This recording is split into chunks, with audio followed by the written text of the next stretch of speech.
Doctor detective enemy के episode 6 में हम देखते हैं कि हारुका सपना देख रही होती है जिसमें मुरोता जलती हुई हालत में उसकी तरफ ही आ रहा होता है, जिससे वो बहुत ही ज्यादा डर जाती है। तभी कोतोरी उसे उधार देता है। फिर वो अपने फादर के बारे में याद करके काफी दुखी हो जाती है। दिन सीन शिफ्ट होता है और नारुसे युता से कहता है कि जरूर प्रोफेसर मुरोता को भी तुमने ही मारा होगा, तो वो इसके लिए मना कर देता है। और ये सब साकुराई भी बाहर से देख रहा होता है। उसके बाद हम देखते हैं कि ताकाओ हॉस्पिटल में हुए इंसिडेंट का वीडियो देख रही होती है और साथ में अचानक से आग लगने के कारण पर भी रिसर्च कर रही होती है। तभी कोतोरी वहां आ जाता है, तो मई उससे हारुका के बारे में पूछती है।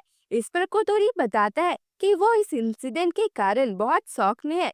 फिर मई पूछती है कि क्या मुरोता के बॉडी में भी कोई डिवाइस फिट किया गया था, तो कोतोरी मना करते हुए कहता है कि अगर ऐसा होता तो हमें पहले ही पता चल गया होता। तभी उसे साकुराई का कॉल आता है, जो कि ताकाओ से बात करना चाह रहे थे।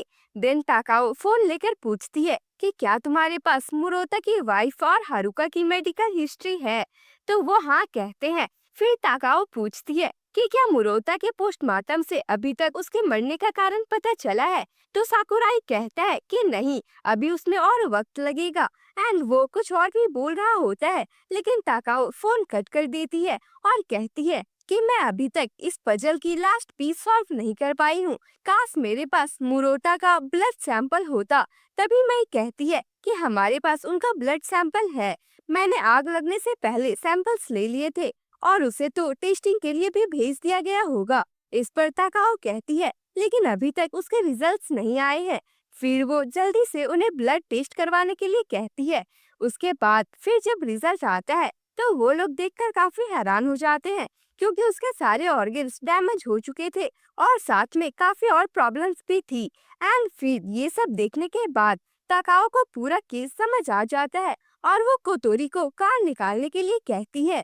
तो वो कहता है कि मेरी कार तो जल गई है। इस पर ताकाओ कहती है कि तुमने अभी तक दूसरी कार क्यों नहीं ली है, तुम बहुत ही यूजलेस हो। तभी मई उसे अपने बाइक की चाबी दे देती है। वही सीन शिफ्ट होता है और एक बंदा मुरोता के वेयर हाउस में आग लगाने की तैयारी कर रहा होता है। तभी वहाँ ताकाओ आ जाती है, जिससे वो बंदा डर जाता है और कोतोरी तो उसे देखकर शॉक्ड ही रह जाता है, क्योंकि ये होता है मुरोता का असिस्टेंट कागाया।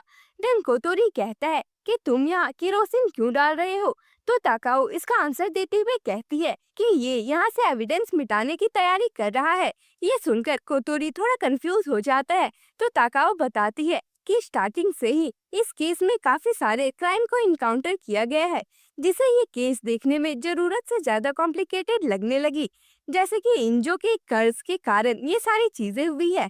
सबसे पहले फंगस के कारण इकारी का बीमार पड़ना, फिर ओई की डेथ, उसके बाद इकारी के कॉफिन में आग लगना और लास्ट में मुरोता का डेथ। एंड वो धमकी और तुम्हारी कार में आग लगना, वो बस एक साइड इवेंट था जो कि युत्ता ने तुमसे बदला लेने के लिए किया था, लेकिन उसका बाकी चीजों से कोई लेना देना नहीं है।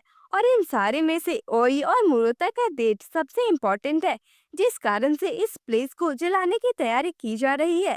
तो कोतोरी पूछता है कि तुम्हारा मतलब क्या है। इस पर ताकाओ बताती है कि अगर हम यहाँ सर्च करते हैं तो उनके अचानक से जलने का राज हमें जरूर पता चल जाएगा।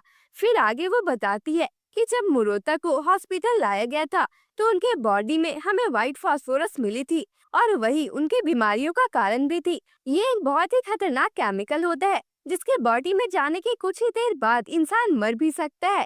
और यहाँ पर व्हाइट फास्फोरस से बने माचिस स्टोर किए गए हैं, जबकि जापान में उसे बहुत पहले ही बैन कर दिया गया था और अभी तो वो मिलते भी नहीं है। अब माचिस के बारे में सुनते ही कोतोरी को याद आता है कि उसने ओई के पास भी एक रेयर मैच बॉक्स देखा था, जो कि उसे मुरोता ने दिया था। और यहाँ हमें पता चलता है कि हीटर ऑन होने के कारण उस रात ओई के पॉकेट में रखा मैच बॉक्स में आग लग गई थी, जिसने ओई को भी साथ में चलाकर राख कर दिया।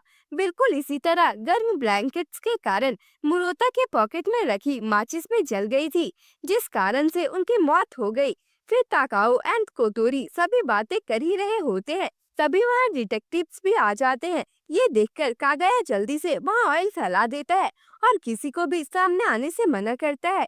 और कहता है कि मैंने मुरोता को मारने के लिए व्हाइट फास्फोरस का यूज किया और मैंने ही उनके नॉर्मल मैच बॉक्स को इस वाली मैच बॉक्सेस से रिप्लेस कर दिया था। मुरोता मुझे लाइफ टाइम तक एक स्लेव बनाने का प्लान कर रहा था, इसलिए मैं उससे छुटकारा पाना चाहता था और अभी मुझे एविडेंस मिटाने के लिए बस रूम को जलाना है। लेकिन यहाँ कहानी में एक और ट्विस्ट आता है जब टाकाओ कहती है कि यहाँ रियल कल्प्रिट को छुपाया जा रहा है। अब सभी सोचने लगते हैं कि यहाँ रियल कल्प्रिट आखिर है कौन, जो इजीली मैच बॉक्सेस को स्विच कर सकता था और विक्टिम के फूड में व्हाइट फास्फोरस मिला सकता था और यहाँ तक कि वो मुरोता के सेफ को भी आसानी से खोल सकता है। और ये सुनते ही कागाया बहुत घबरा जाता है एंड फिर यहाँ रियल कल्प्रिट का पता चलता है, जो कि होती है हारुका यानी मुरोता की बेटी। अब इतना पता चलते ही कागाया कहने लगता है कि हारुका निर्दोष है, वो अपने ही फादर की जान आखिर क्यों लेगी।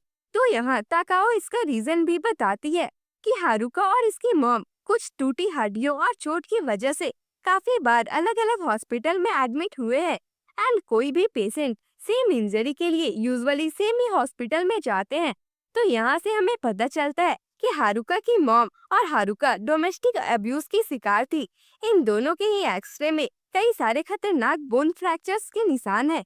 सो हारुका का मानना है कि जब वो जॉब करने के लिए बाहर गई थी तो मुरोटा ने ही उसकी मॉम को मार दिया और वो बदला लेने के लिए वापस आ गई थी। लेकिन वो अब भी अपने फादर से डरती थी, तो उसने सेफ ऑप्शन चुना और माचिस को बदल दिया। लेकिन उसके बाद इकारी और मुरोता बीमार हो गए और ओई भी मारी गई। फिर इकारी के कॉफिन में आग लग गया, लेकिन इन सब के बावजूद मुरोता मर नहीं रहा था। तो हारुका ने उनके खाने में ही व्हाइट फास्फोरस मिलाना शुरू कर दिया, जिस कारण से उनका बॉडी पॉइजन हो गया और उनके पॉकेट में रखी माचिस के कारण वो मारे गए और ये केस इतना कॉम्प्लेक्स हो गया। देन हारुका का सच सबके सामने आने के बाद वो अपना क्राइम एक्सेप्ट करने वाली होती है, लेकिन कागाया उसे रोक देता है और कहता है कि मैं तुम्हें बचाऊंगा। लेकिन हारुका कहती है कि तुम झूठ बोल रहे हो, इतने सालों में तुमने हमें कभी भी नहीं बचाया। यहाँ तक कि जब मेरी मॉम मरी तब भी किसी ने मेरी बात नहीं सुना और इसलिए मैंने खुद ही बदला लेने का सोचा।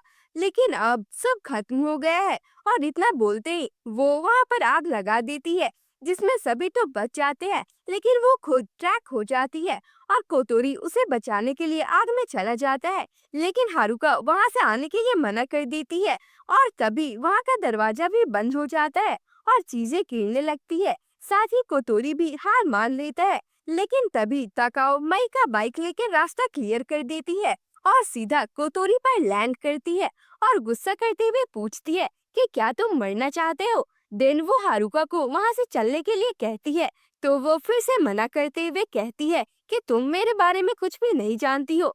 तो ताकाओ कहती है कि शायद मैं तुम्हारी फीलिंग्स नहीं समझ सकती हूँ, लेकिन क्या तुम्हारी मॉम यही चाहती थी? जरा सोचो, तुम्हें तुम्हारी मॉम ने मुरोता से क्यों बचाया होगा।